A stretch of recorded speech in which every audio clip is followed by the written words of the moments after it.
ආයුබෝවන් ළමයි අද මම ඔයාලට කියලා දෙන්න යන්නේ ඉක්මනට කියලා දෙන්නම්. පහසුකම් අඩුව වුණත් ඔයාලට හරියට ක්වොලිටියට සබ්ජෙක්ට් එක ළමයි මෙතන තියෙනවා. ඒක අනිවාර්යෙන් විශ්වාස කරන්න. මම අද කියලා දෙන්නේ ඔයාලා හැමෝටම අමාරු ඔයාලා පටලව ගන්න අනිවාර්යෙන් ඉගෙන ගන්න වෙන ධන ඍණ සංඛ්‍යා ගුණ කිරීමේ නීතිය ළමයි. මොකද්ද? ධන ඍණ සංඛ්‍යා ගුණ කිරීමේ නීතිය. කියන්නේ කියලා ගුණ කිරීම. එතකොට ළමයි මෙච්චරයි ඔයාලට මතක තියාගන්න තියෙන්නේ. සමාන ලකුණු දෙකක් ගුණ කෙරුවොත් ඒ කියන්නේ ළමයි එකක් ධන නම් අනික ධන. එකක් ඍණ නම් අනික ඍණ. එතකොට උත්තරේ ලකුණත් මොකද්ද ළමයි? ධන. එතකොට අනික තමයි ළමයි අසමාන ලකුණු දෙකක් ගුණ කරද්දී ඒ කියන්නේ එකක් ධන නම් අනික ඍණ. එකක් ඍණ නම් අනික ධන. එතකොට උත්තරේ ලකුණ මොකද්ද ළමයි? ඍණ. ඔච්චරයි තියෙන්නේ ළමයි. ඕක මතක තියාගත්තා නම් මේ ප්‍රශ්නේ ඉවරයි. ඊට පස්සේ අපි උදාහරණ කීපයක් බලමු. ඊට පස්සේ ළමයි මේ උදාහරණ හතරක් තියෙනවා. එතකොට ඕනම ගණනක් හදන ඕ ප්‍රශ්නේ අනිවාර්යෙන් විසඳෙනවා.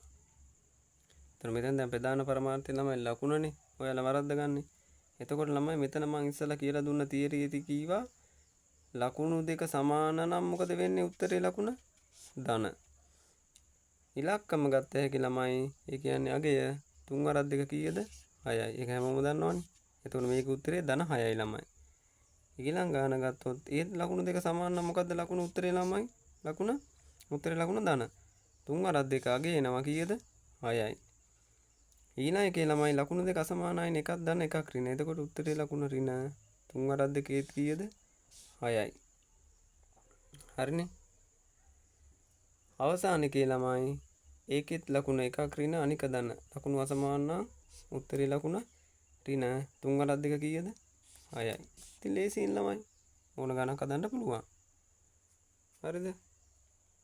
අය පාරක් කියලා දෙන්න වේද? ලකුණු දෙක සමාන හින්දා ධන 3/2 6යි. ලකුණු දෙක අසමාන ඍණ කියවනේ මම. sorry. ලකුණු දෙක අය සමාන හින්දා ධන 3/2 6යි. අය ලකුණු දෙක අසමානයි ධනයි ඍණයි. තිබ්බොත් අසමාන හින්දා ලකුණ ඍණ 3/2 6යි. මේකේ ලකුණු දෙක ඍණයි ධනයි කියන්නේ අසමානනේ. අසමාන හින්දා අවසාන උත්තරේ ලකුණ ඍණ 3/2 6යි. ඉතින් ඔච්චරයි තියෙන ළමයි. ඔයාලා මොන මට්ටමේ හිටියත් ළමයි ඔයාලා ගොඩ දානවා. ලකුණු බිඳුව වුණා ළමයි අනිවාර්යෙන් ඒකක් ගන්න පුළුවන්. ඒ නෙමෙයි ලකුණු 95 ළමයි ගත්ත එකේ වාර විභාගෙට උනත්. ඔයාලා නිතරම මගේ වීඩියෝ බලන්න. එතකොට ඔයාලට අනිවාර්යෙන් කොහෙන් ඉගෙන ගත්තේ නැතත් ළමයි ඔයාලට අනිවාර්යෙන් ක්වොලිටියට සබ්ජෙක්ට් එක ඉගෙන ගන්න පුළුවන් වෙනවා. ඊළඟ වීඩියෝ එකේ මම ඔයාලට කියලා දෙන්නම් ධන ඍණ සංඛ්‍යා එකතු කරන අඩු කරන නීතිය.